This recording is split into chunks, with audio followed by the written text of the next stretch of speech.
Welcome to Passive Investor Ed 2021, the ultimate virtual conference for passive real estate and alternative investments, presented by Kavita Bharatake, Raj Tekchandani, and Ramesh Nachiappan, with our guest speaker and founding partner of Anderson Advisors, Clint Coons, on asset protection for real estate investors.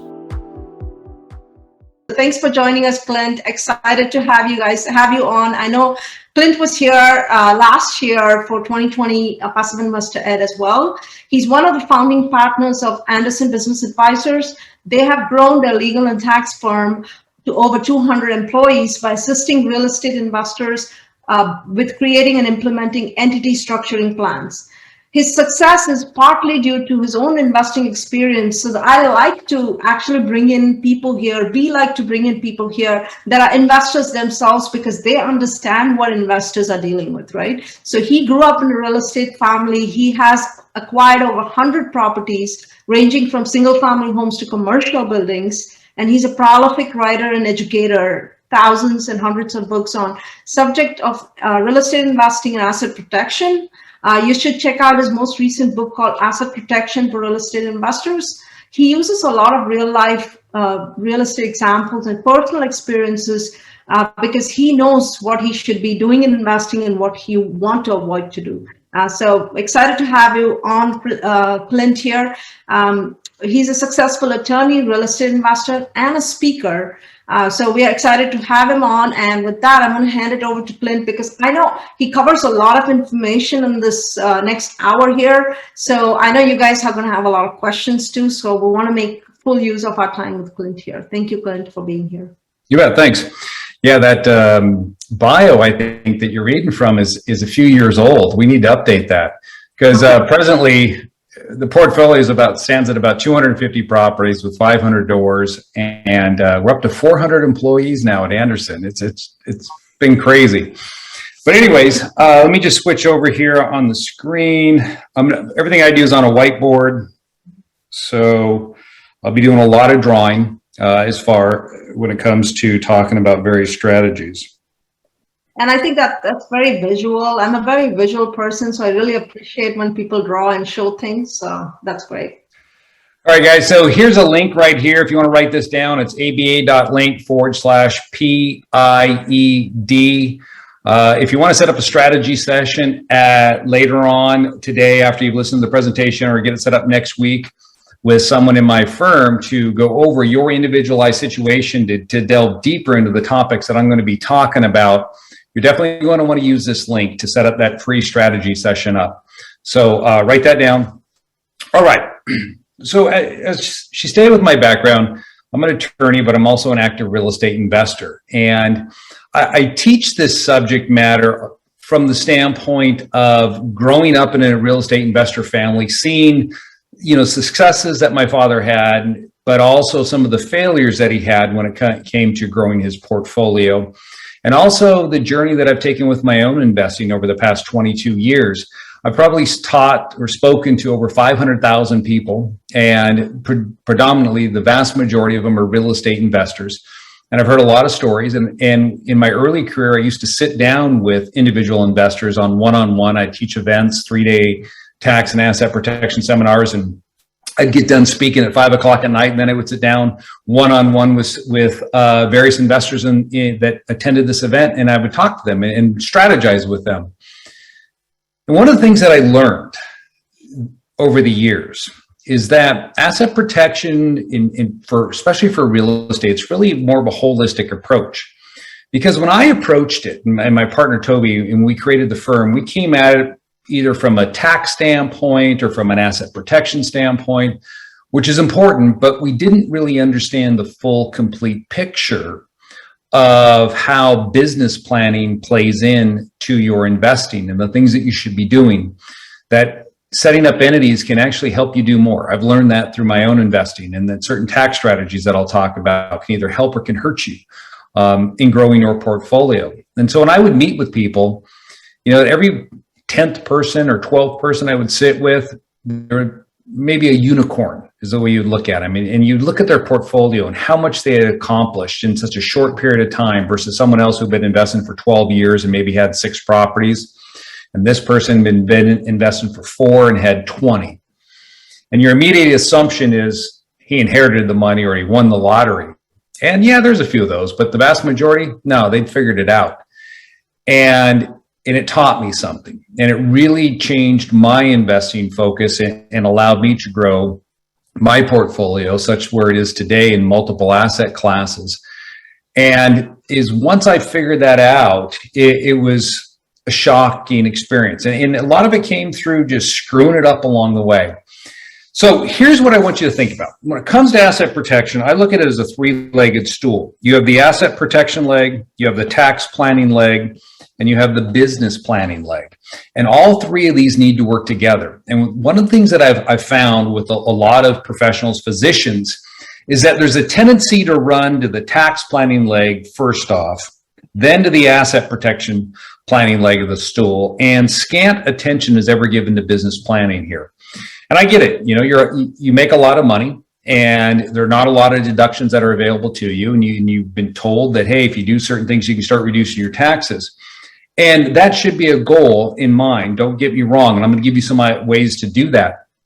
But any deductions that you take should be deductions that I refer to as good deductions, meaning that as you want to grow and you want to invest, I mean, you're not going to use your own money. Why put all your cash into real estate? Use other people's money, bank money. Go out there, obtain financing to grow your portfolio. You're going to be able to grow it faster than if you're just buying for cash. You want to make sure that those deductions that you're taking against your income will be added back in so you can qualify for bigger deals, for more properties. I didn't know that when I first started out. In point of fact, when I started Anderson, Toby and I, we started out and we could be making, say, $500,000, $750,000 in a year, and we'd pay 0 in federal income tax. And people were just shocked. How the hell are you doing that? And so I'd say, hey, this is what I do, and show them the strategies that we're using. Even our CPA was amazed what we were able to do. And that taught me a lesson, though. Although it was great to save on taxes, defer the taxes is what we were doing in many cases, it was preventing me from truly creating wealth, and that is through real estate, because that was my ultimate goal. I grew up in a real estate investor family. I was a framer when I was in college. So it's just something that I've always enjoyed, and I knew that's where my passion was going to take me. But I was preventing myself from moving ahead because when I would go in to try to qualify for financing, no one wanted to lend me any money because my tax return stated I made no money. And that was my fault because I focused just strictly on that tax planning leg. And when we're looking at planning for real estate, we want to make sure that we can still capitalize on certain tax deductions that are beneficial to us and protect our assets, but at the same time, make ourselves look better to lenders. And so that's what I focus on when I work with real estate investors, not only creating the structures, but creating the structures in a way, knowing that when they have to turn them over to a lender, it's going to help them and not hurt them. And I've lost deals before because of my tax returns. Until I figured it out, made the switch, how my 1040 looks, I would run up against situations where I was not bankable. No one would lend me money. And it was not because I didn't make enough money. I mean, I make plenty of money, but it's just the way my tax returns look. And that's what the underwriter's looking at when you're going in for a loan. So that's what I teach from, and that's how I approach planning. So what I'm going to do today is I'm going to break down for you some of the various strategies that we use. Say we'll talk about single family homes, talk about syndications if you're going to invest in syndications. If you want to flip, which if you have the time to do that, I'm not sure. I mean, I used to flip real estate in the Las Vegas market for a few years. I did it for 3 years. And then I quit doing it just because it was time and the market dynamics had changed in that area. So I'm going to show you some strategies there and some things that we look at. Also, the concern is where you're investing. That is, there are nuances in different states where I see a lot of people make mistakes. Say you're investing in Florida. If you want to invest in Florida, you have to be aware of the nuances in Florida with title transfers so you don't get caught with a bunch of taxes. If you're investing in Texas, we'll touch on the Ceres Limited Liability Company, why that is a viable option. If you're a California resident or you're investing in California, you want to avoid the franchise tax. Well, we got a solution for that I'll touch on as well. And maybe if you want to tap into your retirement plans, we'll touch on the retirement plans and some of the things that Ron Wyden, the illustrious senator out of Oregon, who's now in charge of the Senate Finance Committee, wants to do to us real estate investors and people that have money in IRAs.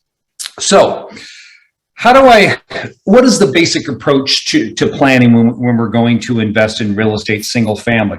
For the most part, it's going to be a limited liability company. We're going to set up an LLC. Now that LLC could be a traditional limited liability company. It could also be set up as a Ceres LLC as well. All right. Now, what is the difference between these two? Well, it really depends on where you reside or where you're investing, whether or not you can use one entity over the other. A Ceres LLC, I like it. You can create cells. If you're investing in Texas, you create these independent cells right here. And into those cells, you place your property. So, your property is just like this. And so what you're able to accomplish is the same strategy as someone who's done this, where they've created 3 separate LLCs as follows for asset protection. Because with the Ceres, each of these cells are treated like independent limited liability companies, but the exception is you don't have to file them. You don't have to go through the same process you would to create a limited liability company, file articles of organization. None of that is required. All you have to do is complete a separate cell agreement that, for our clients, we prepare these. They call us up, hey, I need a new cell. All right, what do you want to call it? Boom, send them out the paperwork. They sign it. Now they have a separate cell. It's that easy. And it's something that I like to utilize when we're talking about single family homes to protect them. I only use this strategy for single family investments. When we go into commercial, if you're running an active business, the Ceres LLC is not a friend and I would avoid it. But for single families, residential, I think it works awesome if you're investing in one of those states. So the idea here with owning real estate, of course, is you want to minimize your overall risk exposure. And this is where the confusion many times comes in with people on how to go about minimizing their overall risk, because there's this assumption that when you evaluate your investments, you evaluate it based upon the equity in the property. For example, if you had 4 properties right here, let's assume that you were investing in Winston-Salem. So that's a market that Toby and I are heavily invested in, Winston-Salem. And you have 4 homes there that you've invested into. And the equity in your properties, let's say that each property has about $50,000 in equity. So now you have 4 properties with a sum total of $200K equity inside of this LLC. I've talked to so many people who will tell me they should put all 4 of their rentals into one limited liability company because their equity exposure, that if they get sued, meaning if a lawsuit starts right here, that the most they stand to lose is going to be $200K in equity. Because if it was a wrongful death, let's say you didn't have a working smoke detector in one of the properties, and the person who died, their relatives sue the LLC because that is the owner of the property, they can take your policy limits and then they can take whatever equity is in the property. And so maybe you lose all 4 properties and people say, well, I just lost $200,000 equity. Okay, it sucks, but that was my comfort level. Well, the problem is that you're oftentimes looking at the wrong number. Okay. I used to make this mistake. I would tell people, I'd be on an event just like this, and I would tell you all, put 5 properties in one limited liability company, no more than $500,000 equity, because that's all you have to risk if something were to go wrong. That is your total risk exposure. And that advice was born from not truly grasping when I was younger why we invest in single family properties. If you're not a flipper, why are you investing? Is it for the appreciation? I mean, it's nice to have appreciation. My properties in Houston, about 50 properties there. In the last 3 years, they've tripled in value. And you look at that number, you say, wow, look at how much I have. But I can't eat that. I can't live off that appreciation. What do I live off of? or I don't live off the income, but that money that comes in, what is it there? That comes in, that is rental income, that's cash flow. So it's really, I'm investing for the cash flow, as I assume you are. Why do we invest for cash flow? So we can quit our job. Maybe our spouse then can retire. We can, increase our standard of living. We can do more. Or we're just building long-term generational wealth for our future generation. Whatever your motivation is. When it comes to single family, for the majority of the investors that I speak to, and the ones that I mean, with my own personal properties, I invest for the cash flow. So if each of these properties threw off $500 a month, that's $2,000 a month, $24,000 a year. This is what I'm risking by putting 4 properties together. If something were to go wrong, I would take a $24,000 hit. And if those were my only 4 properties, and let's say that my spouse had quit her job and now she's just managing the real estate and we're looking to grow our portfolio, that could be a life-altering experience for someone to be in that situation where they began to rely on that 24K and it's no longer there. So I tell people that when it comes to looking at rental real estate, single family homes, I would suggest that you look at breaking these up and putting 1 property per LLC. And that's how I choose to invest. I tell people by having each property in its own LLC or in its own cell, what you're going to do then is you're going to ensure that if anything were to go wrong in one of those limited liability companies, then the most you're going to lose is that rent from that 1 property, which is $6K, right? Yeah, you're going to lose the equity. You'll lose $50,000 equity in my example, and you're going to lose $6,000 in income. But don't look at it from what you're going to lose. Look at it from what you're going to save. What is this doing for you? And this comes to mindset. And it was the mindset that my father developed, unfortunately, in his own investing. Many times when opportunities came along, he was slow to take action, he looked more at the expense side of it, not at the investment side, meaning this. If someone proposes something to me many times, I'll say, well, what is it going to do for me? I don't ask what it's going to cost. I want to know what it's going to do for me. Because if it does something positive for me, then the cost doesn't really matter, because I look at that thinking, all right, it's going to make my life better. It's going to make my investments better. I'm going to generate more wealth from it. And in this case, by creating 4 limited liability companies, it's preserving for you $18,000 a year if you were to take a hit on this 1 property, just like that. Now, reality of the situation, I could peddle fear to everyone on here for good 4 hours. I could scare the living daylights out of you, how you're going to get sued from MedMal, how you're going to be sued from tenants, how you're going to get sued just from stepping out of your door and driving down the street. But I don't need to do that, because I'm sure you can appreciate the risk. That's why you are here and you're listening to me right now. And the fact of the matter is, for my real estate, I have never been sued, not once. But that doesn't stop me from still utilizing asset protection strategies like I'm talking about here to protect my assets, because I've dealt with clients before that have been sued for $15 million and they walked away with their policy limits being paid to the plaintiff and nothing else, and they kept all their assets intact. And that's why we plan. So that if something were to happen, if you're that 1% that's going to get sued, you haven't risked it all. It's just like buying insurance. So likely, how many of you, you probably all have, of course, you have fire insurance, right? For your house burns down. But how many times has your home burned down in your lifetime? 0. But you still buy the insurance. Why? Because if it did happen, you know how devastating it could be. So that's what we're doing here. But that's not to say you should always put 1 property per LLC. So I'll get questions many times from people and say, well, Clint, you have 250 properties. Does that mean you have 250 LLCs? Like, hell no, I'm not stupid. I'm not going to complicate my life to that point. After about 15 properties, I would suggest you start grouping properties together and start putting five in an LLC. And people think that I contradict myself. No, it's not that I'm contradicting myself. It's that your strategy should change as your investing changes. So at my level now, with as many properties as I hold, I feel very comfortable putting 10 properties into 1 limited liability company. I'll put 10 in there, 10 of these. Why? Because I have 25 limited liability companies. And let's assume this one here generates $60,000 a year in rental income, total rental income coming out of that. Yeah, it would suck to lose 60,000, but guess what? I have 24 other ones still throwing off $60,000. So if I take a 60K hit because I had 10 properties in one LLC, it's not changing what wine I'm drinking when I go out to the restaurant. It's not changing where I'm going to head off to Europe next year. All that stays the same. But if you had 10 properties and that was your entire portfolio, that could have a meaningful impact on your life.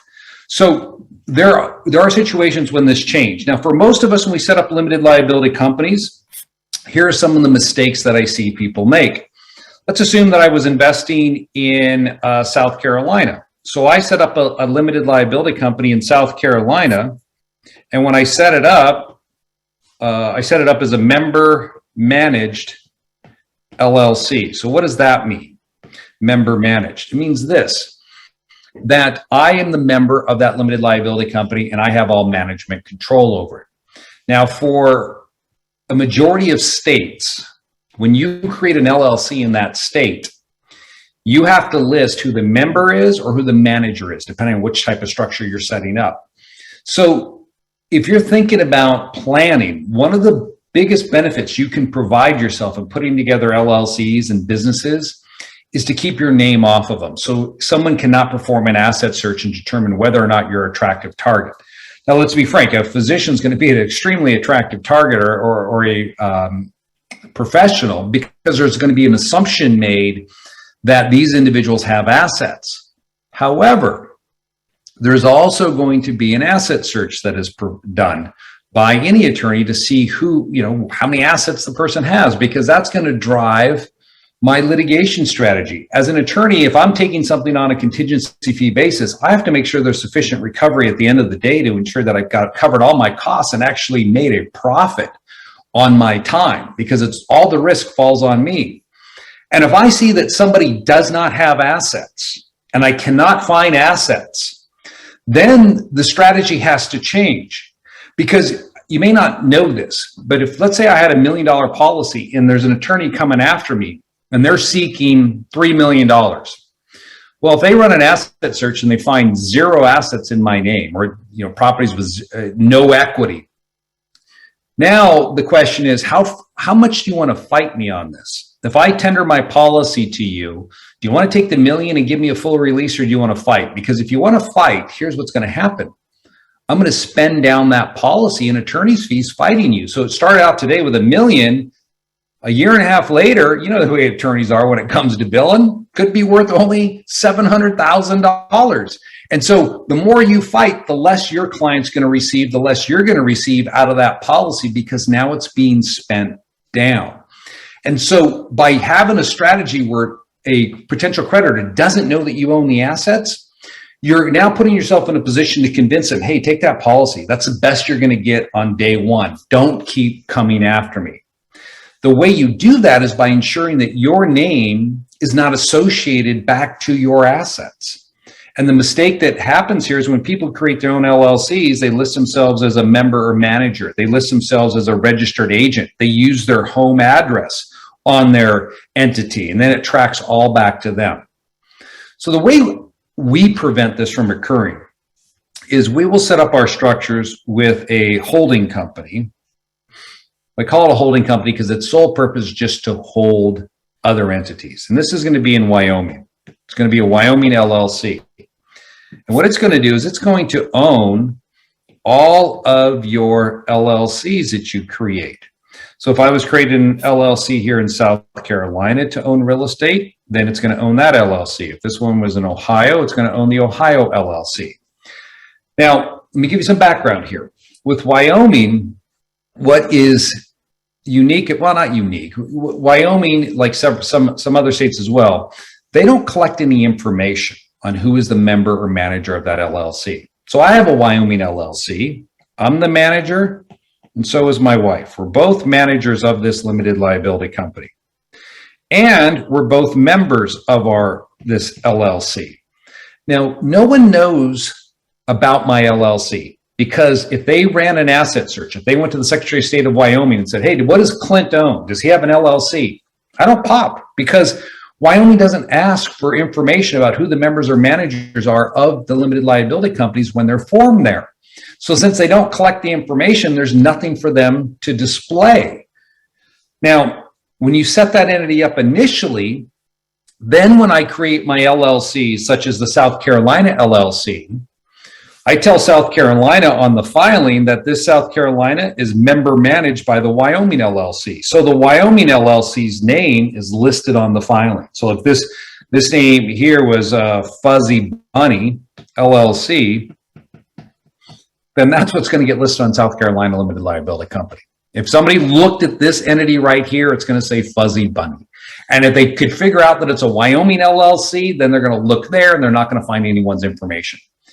It works extremely well. I was teaching an event in Atlanta years ago, and there was an attorney in there that wanted to be the smartest guy in the room, wanted to challenge me throughout the entire presentation the first day. And I was talking about this strategy, and I said, hey, I have a warehouse in Atlanta that you could never track back to me. And I was talking about that, and the next day the attorney shows up and he said, you're a liar. You know, and that's when I said, well, what's the difference between lawyer and liar? I guess pronunciation. I said, why do you say that?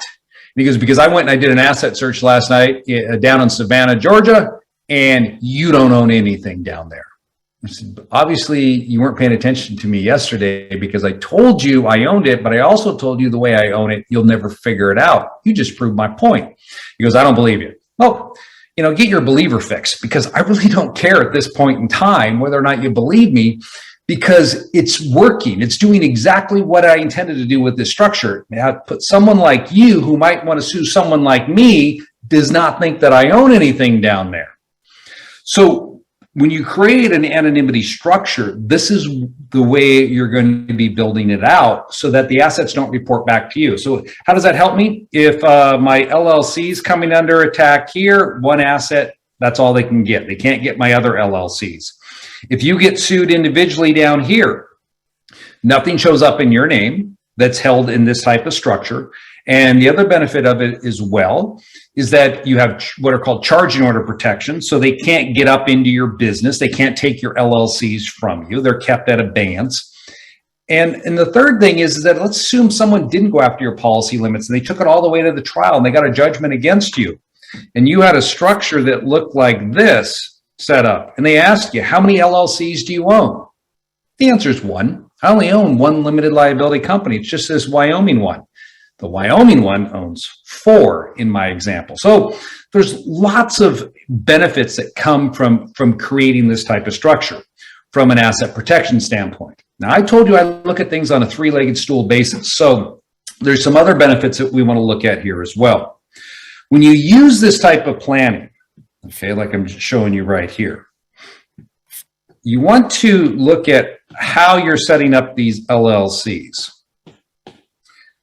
And that is, a limited liability company is a hybrid entity. So you can choose to treat it as a disregarded entity, a partnership, an S Corp, or a C Corp. For residential real estate, I like to use disregarded or partnership tax status on my LLCs. I'm going to stay away from S Corps and C Corps. There's too many complications there from a tax standpoint, potential to get double tax or tax on assets you don't need to pay tax on when you use that for single families, residential, long-term holds, even commercial to that extent. So when you're creating this structure, what you're going to do with all these red boxes that you have up here, you're going to set them up as disregarded LLCs. And a disregarded LLC is a limited liability company that does not have to file a tax return. So it does not have to file a return. And so each of these LLCs do not file any returns.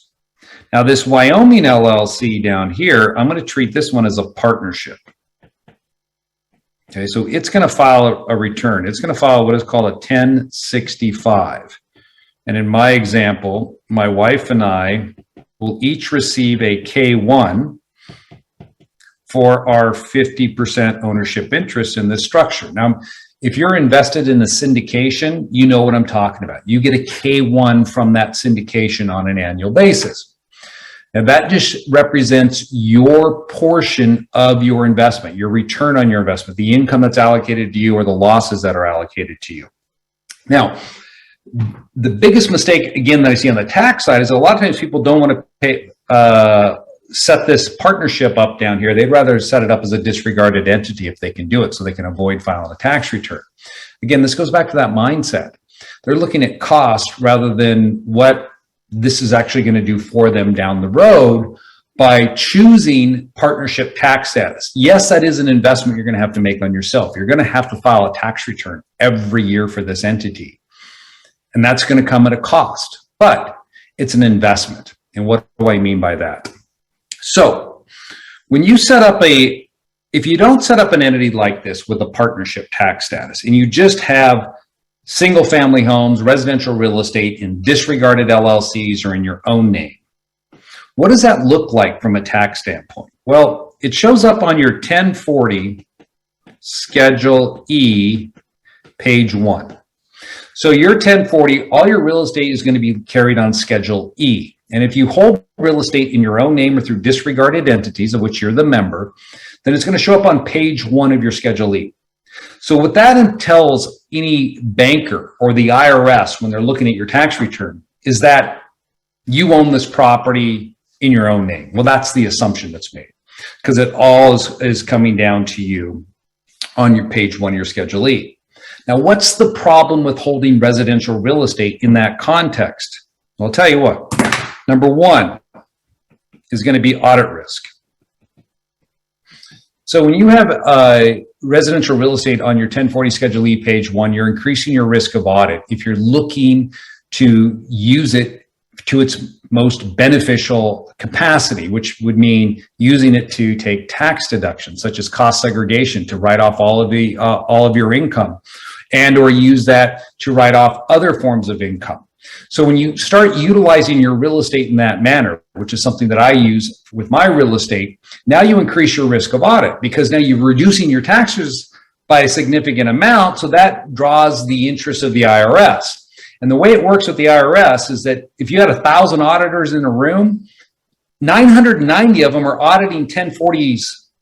10 of them will be auditing 1065 partnerships. So now you remove yourself out of the audit pool by keeping things off this 1040. So that's one of the reasons why I like not filing all my real estate on page 1 of my Schedule E.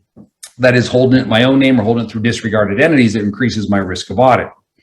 Number 2, the other problem with this, ability to borrow. So when you're borrowing money and you're going to go into underwriting, most loans are underwritten by Freddie or Fannie or underwritten under Freddie Fannie conforming guidelines because the broker wants to sell this loan off. They want to get it off their books so they get the cash so they can keep underwriting loans. Well, when they look at a tax return, and they see the income, let's say all your properties show that you brought in $100,000 in rental income for the year. That rental income you're going to be adding in to use for your debt to income ratio to qualify for more real estate. What they're going to do is they're going to slash it. They're going to say you only get credit for $75K. And you're going to be pulling your hair out. You go, what are you talking about? I pay taxes on $100,000. Doesn't matter. You only get to use $75,000 because Freddie Fannie requires that they use 25% holdback for vacancies. So it makes it's eventually this could catch up to you to make it more difficult to borrow. The third aspect about this, where you hold everything in your own name on Schedule E, is experience.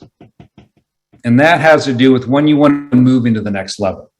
So with my investing, I start off flipping properties where I really started off. And then I moved from there into single family investing, bought a warehouse and some commercial property along the way, but it wasn't until I started investing in multifamily and buying pools of real estate, like 30 homes at a time, that I ran into this issue where lenders would ask for copies of my tax return, even though it was a non-recourse note.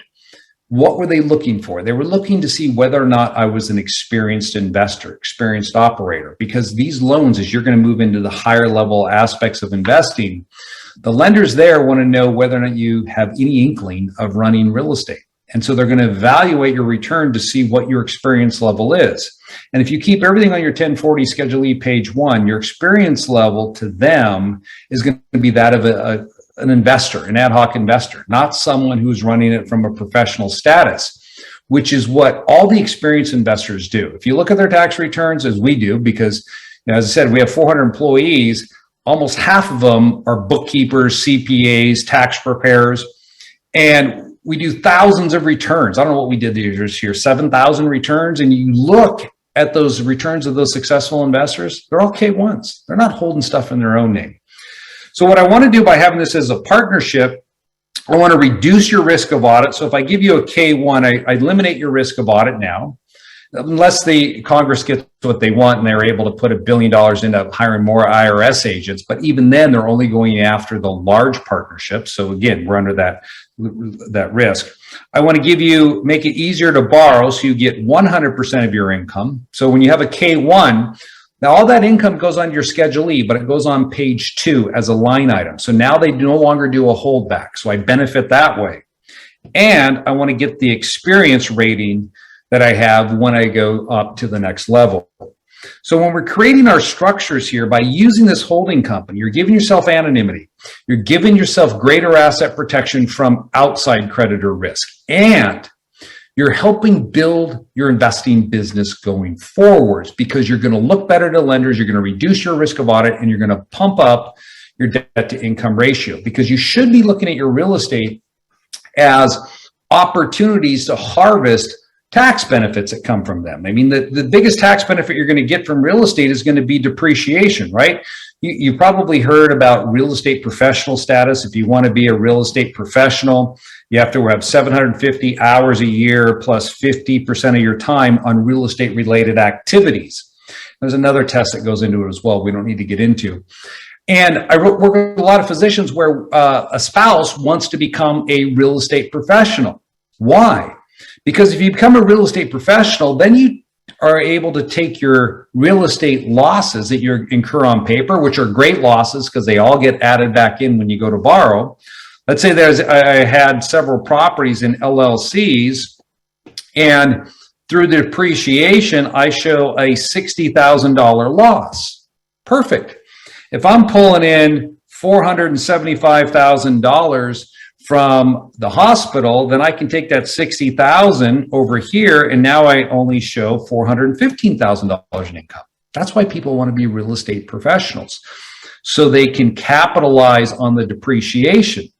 More importantly, if you're using cost segregation, what that allows you to do is front load a lot of these losses. So you can come in here and look at these individual properties, and you can break them up into their components and say, you know what? Yeah, the house, they say, is going to be 27 and a half years, but that's just the walls of the structure and the siding. We need to look at the carpeting, the hardwood, the electrical, the heating, the cooling, and figure out when those are going to end their useful life. How long are those going to last? And the IRS has different tables for this. It's either 5, 7, or 15 years for those types of assets, even landscaping. So with cost segregation, you're going to ask someone to come in, appraise your property, and figure out what falls into these buckets. And let's say that you had a $300,000 house that you acquired. Well, they may come in and say, you know what, between these buckets here, of that 300,000, 95,000 is going to be depreciated on a faster schedule than the 27 and a half years. And because of bonus depreciation right now, you're able to write off this entire amount this year. This is how we're able to find maximum tax deductions for our clients right now, is through cost segregation with that bonus depreciation. So if you have real estate that you've acquired since 2017, you can take advantage of this bonus depreciation, and it's something you should focus on. So this is the best way to do it. Now, for a lot of physicians that we work with, they struggle to obtain rep status. So what you might want to consider is your initial investments, making them short-term rentals. Don't go in the long-term rental game, go to the short-term rental game, or at least do it for a bit. You don't have to do it for very long. Just do it for the first year, and then you can convert it back to something else. But I'll give you an example. So one of the physicians that I've been working with, he had a clinic that they sold, his practice had sold, and his portion of that, let's say, was $1 million. That's what he's sitting on as far as gain is concerned for 2021. So in his strategy, he has one short-term rental property. He bought another short-term rental property here in Texas. And I believe this one was a $1.5 million property, has a little casita on it as well. So the strategy for this position this year is, how do we eliminate the taxation on the $1 million he's going to have to show in income because of the sale of this clinic? Well, fortunately for him, his spouse, she's involved with this property. They're going to make it a short-term rental this year. So she's been doing the design work on it. She's gone out and purchased the furniture, and she's managing the rehab, and then they're putting it into service.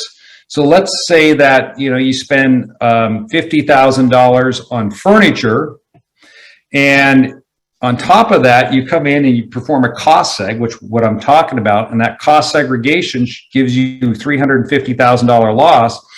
Well, actually, this one is more than that. It's closer to it was closer to $450,000.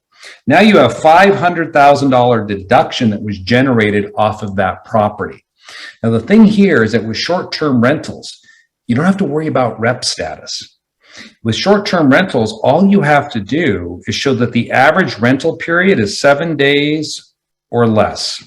That's it. And you have to invest 100 hours into the activity. So short-term rentals is a backdoor strategy I feel, for busy professionals to take advantage of real estate and the losses that it throws off. So this is something you may want to consider with your portfolio. And you don't have to do it 1 year. You can switch the next year and say, I didn't like short-term rentals. I want to go back to the traditional side. Now, real quick, I know I'm running short on time. Some of the other investments you may be investing in, people always ask about syndications. How do you hold your interest in the syndication?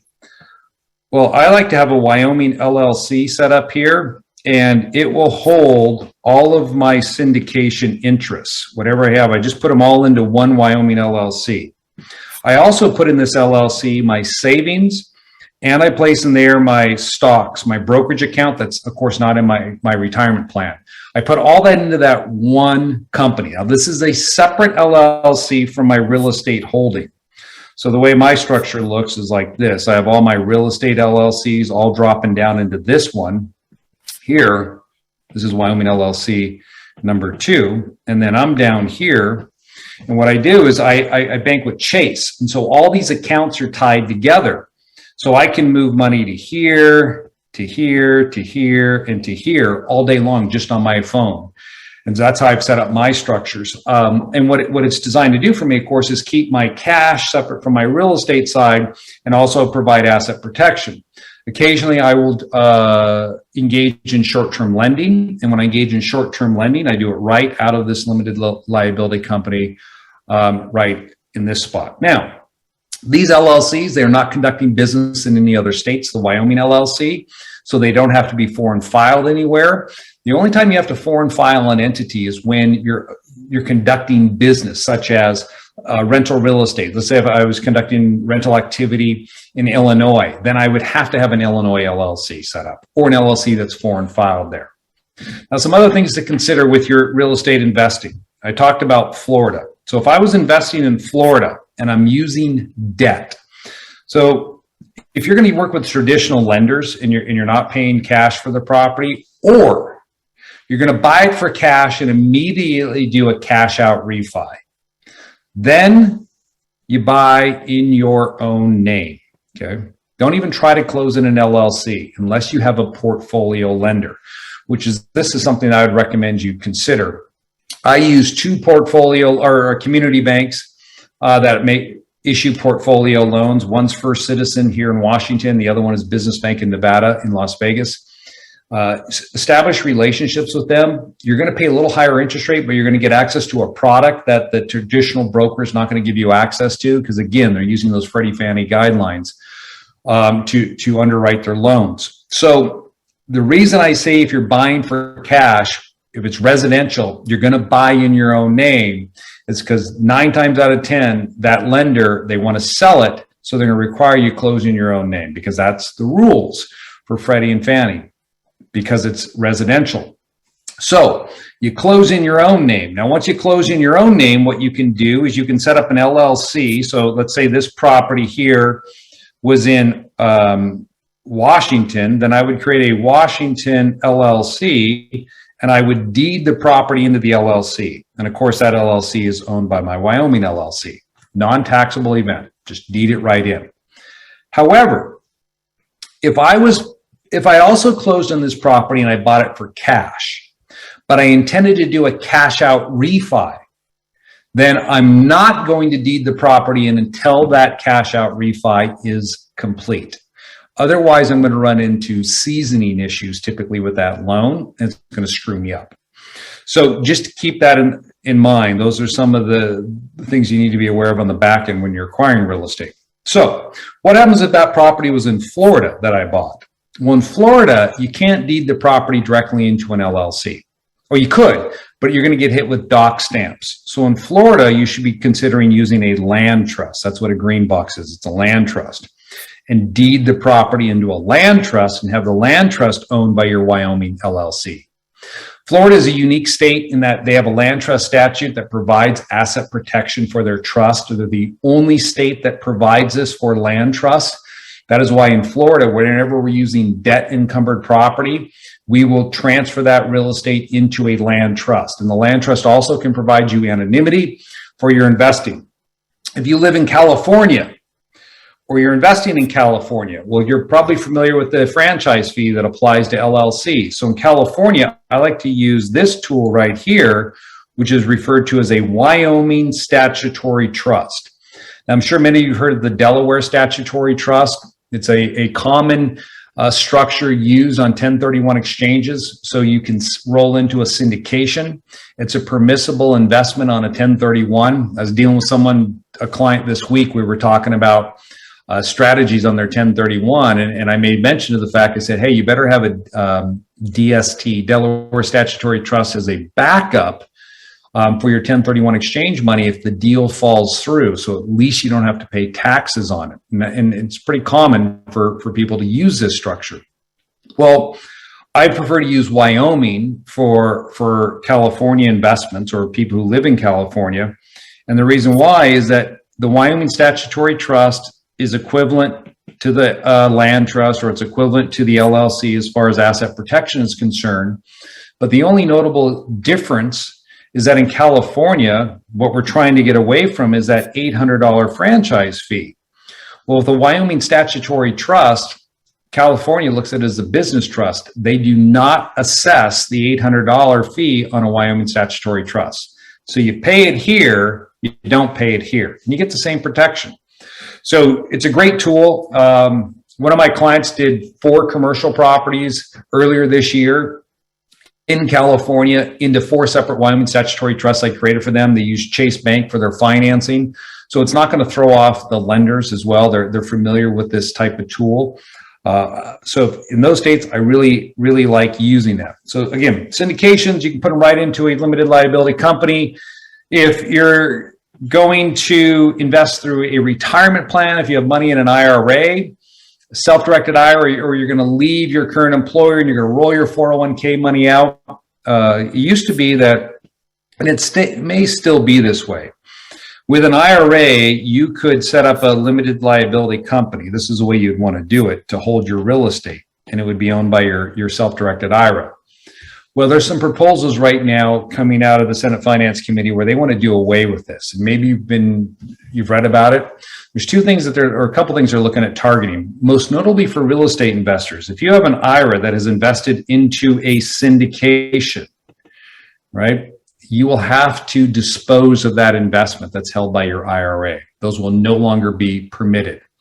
Now, that's a real problem, right? Because if you've got a syndication with a 10-year exit on that deal, and you're in year 2 and you want to go to the sponsor and say, hey, I need out, and you invested 200 grand, maybe you'll get 100 grand back on that investment. They're not going to buy you out for what your investment was or what the fair market value is. So you're going to get stuck there. The other thing with investing in real estate inside of self-directed IRAs, they want to do away with that and holding LLC interest. So those are some things that are on the chopping block. Who knows if it's going to pass or not, but that's a concern for me. So what I tell people is this: if you want to eliminate some of these concerns, you can actually set up a solo 401k or what's called a profit sharing plan. Either one depends on, that's something we'd have to talk about. That's why we have those strategy sessions set up for each and every one of you, so we can go through your individual situation. And you can roll your IRA, as long as it's not a Roth, into this solo 401k. And now you can hold your syndication without fear that the government is going to make you sell it. You can transfer your syndication interest in. You can transfer your LLC into this solo 401k. You can roll it all in. And then you can start doing the same things. You can start investing again inside of this solo or profit sharing plan. So if you wanted to use your retirement monies, then I would look at this type of tool right here as a viable option. Self-directed IRAs are great for Roths, but going forwards, they may not work any longer, and you're going to have to look at the solo or the profit sharing plan. All right, I know I'm up on the end there. Are there some questions that people have? Yes, Clint, we do have some questions. We are at the top of the hour, so let's take some questions here. I think you addressed this one about using C Corp versus Series LLC in Texas. I believe you addressed it, but is there anything you want to add to that? Yeah, well, all right. So the C Corp would be used if you're flipping properties, not for buy and hold. And I would use a C Corp. I mean, any business you own, if you have your own practice, I would tell you might want to consider setting up a C Corp for it, or changing the tax status to a C Corporation over an S Corporation. If you think that you're going to be working with lenders and you want to start growing your portfolio. And I know your CPA is going to tell you, I don't know what the hell I'm talking about. I get that all the time. But it stems from this. Having run an S Corp for, almost 17, 18 years, I struggled sometimes to get loans done because S Corps are flow-through entities, and they would kick out a K1 to me. And that K1, of course, for that active business is attached to my 1040. Whenever I would apply for a loan, the underwriter, they knew that I had my own business then because of that K1. They would say, I need to see a balance sheet, P&L, and 2 years of tax returns from your corporation. And every time I turned those over, it was always a nail biter because they didn't understand necessarily how our accounting works because they're not that sophisticated. And they would have all these questions. And invariably, I know that when I used to apply for loans, I would have to go through 3 lenders to get my loan through. And sometimes it wouldn't happen at all because of having that K1. Once the Tax and Jobs Act was implemented, we switched. We changed our tax and accounting over to a C Corporation.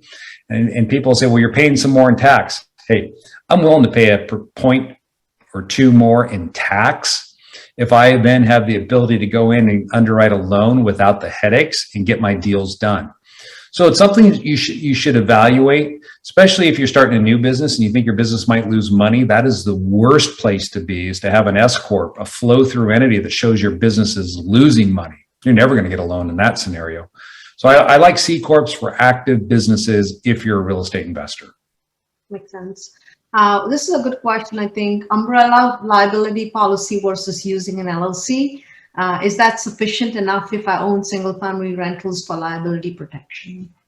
Well, you need an LLC. So the common mistake that people make with insurance is they assume that their insurance is going to cover them in all situations. And if you think about some of the claims that I've seen come across where people have really gotten hurt, many times they're contract claims, all right? They're personal injury claims out. Well, let me take that out of the mix. There are environmental claims that can come through, like toxic mold or maybe a dog bite, things that are excluded under the policy. You can get sued by a lender. Maybe a property is devalued, something happens, and it's no longer worth what you paid for it. And now all of a sudden there's a lender that's calling your note due. You're not going to be covered under your policy in that scenario. So there's many situations where the policies do not protect you, and most people don't know that because A, we don't read the exclusions, or B, they're so small and buried we couldn't find them if we wanted to. So I suggest that you always put your property into an LLC. Yes, if you can acquire an umbrella policy over those LLCs, to do so. There are two groups out there that I'm aware of. One is National Real Estate Insurance Group, and the other one's Chubb. They will issue umbrella policies over entities. Sometimes it's difficult with your local insurer to do that. Great. Thank you so much for that. A couple more questions here. Do series LLCs offer protection for property across multiple states? Example, properties in Texas and California. Yeah, so a series LLC, you would only use it for your Texas properties. You would not use it for California properties because California does not recognize the cells. So if you're investing in California, I mean, this is how I would set up for somebody. For their Texas side, I would have a Texas series like this, and we'd create independent cells, all owned by the parent, and then that parent is owned by your Wyoming. And then I would come over here for the California one, and I would create a Wyoming statutory trust and have that owned by the Wyoming as well. And if someone has a family trust, I realize a lot of people invest using their family trust. Where would that fit in with the Wyoming structure that you recommend? So this is your family trust right here, your living trust. And it should own your blue box. Maybe you have two blue boxes like I drew out. And this one's owning red boxes like that. So that's your real estate box there. This is your cash box over here. Maybe your personal residence is inside of your living trust. A lot of times I'll use a land trust for anonymity to hold your personal residence. You'd put your personal checking account in there. You'd put your personal vehicles inside of this thing. If you got a boat, it's going to go in your living trust. So all your personal assets will go in your living trust. All your investments in your business, maybe you have a corporation, they're going to be held in your living trust, but they're going to be held through the entities like this. So the blue box on the right with the red boxes is your Wyoming trust. Is that right? Yeah. Yeah, that's a Wyoming LLC. This is a Wyoming LLC. So I have two. One, I keep my cash and my investments, and syndication interest would go in there. Private placements, loans that I make, all out of this one right here. And then this one over here strictly owns limited liability companies that hold my real estate. Great visual. I like that. This is a good one. Can W-2 employees open solo 401k accounts? I know this comes up a lot. Can what type of employees? W-2 employees open solo 401k accounts. Got it. Yeah. So if you're an employee and you can open up a solo 401k provided you have some other business activity on the side. So if you had say you're managing your own property, we go property management. There we go. We just have to figure out some other business opportunity for you that you're currently doing. If you have no real estate, nothing else, then we're not going to be able to set it up.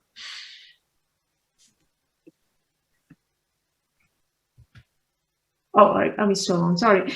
So they have to have some kind of active income business to set up a solo 401k. Is that right? That is correct. You have to have some. Well, you don't even have to be making really any money at it. It just has to be considered an active business. So as long as, go ahead. Someone is working as a tech employee, but also has a, let's say, a consulting gig. That could cover as an active income business, right? Absolutely. If you're consulting gig. So a lot of professionals that I work with, they will serve expert testimony on the side. They'll do some speaking as well, and they'll get paid for it. And I tell them, hey, there's your business. It's showing up in your Schedule C anyways. That's what allows us to set up a solo 401k for you. And I think there's a follow-up solo 401 quick question. I want to be mindful of time, Clint, and possibly if folks have more questions and they want a personalized plan, they should set up a strategy call with Clint or someone from Anderson. But we'll take a couple more questions and call it today because we have a panel coming up soon. Does solo 401k needs to be funded every year? It doesn't, because you can just do a rollover and you don't have to really fund it. Correct. And so if you're not interested in funding it, or you're not interested in a Roth conversion inside of your plan. That's why I threw out there we could set up what is referred to as a profit sharing plan, a PSP. That's another qualified plan where any contributions come strictly from the business itself if there's a profit in the business. So we use both depending on what the client is expecting to do with their plan. Right. A lot more detailed questions here, so I'm going to punt it for them to set up a call with you guys. This is an interesting one. Is it more difficult to sue someone who have assets that are mortgaged versus non-mortgages? Well, no. I think where people get lost on this is they don't understand the way a judgment works. So let's just say that we have two individuals here, and one individual has 3 properties, and each of these properties have $400,000 in debt on them, okay, and 50K equity in each.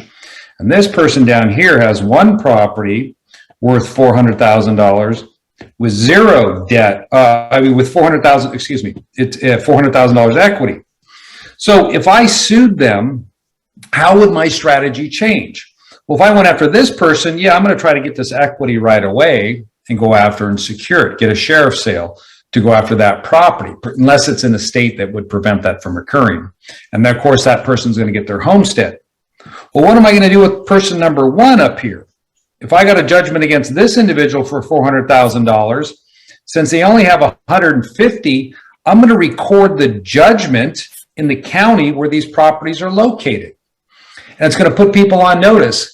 If you try to refi or you try to sell, then your creditor is going to get paid. So if you sold this house right here 2 years later and your gain was $125,000, that's going to go to this creditor because your property's encumbered.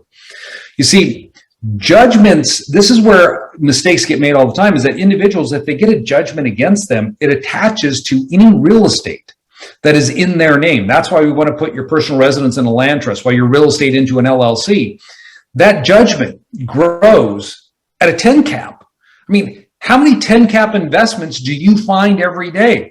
Not a lot, but if you get a judgment against somebody, there's your 10 cap, because each year it's going to grow to 10% annual rate of interest. And so that number just keeps ratcheting up. And what you're doing is creating equity for me, because you're continuing to stay current on your mortgage. So you're paying your mortgage down. So you keep paying the mortgage down, my equity or my recovery keeps going up. So you don't want to own it in your own name. Hold it in an entity. Say this was held in a land trust, then this judgment that was recorded against me would not stick to that trust. So I could sell the property or refi the property and the creditor never gets paid. All right. I think we are done with the questions. If there are any more questions, feel free to set up a call with Anderson. You have the link, aba.link/byed. Please set up a call with them for a personalized strategy session. We can't cover all the questions today because we have some more panel coming up. Thank you so much, Clint, for joining us. It was great having you and sharing all this information. I'm sure folks here have had a huge overload for the last 2 days with us. So appreciate all you guys hanging in here and listening to us and listening to all our amazing speakers over the last 2 days. Thank you so much for your time, Clint, that you're taking away from your family and sharing with us. Appreciate it so much. All right, take care. Thanks. Thank you so much. Bye. Thank you for joining us at Passive Investor Ed.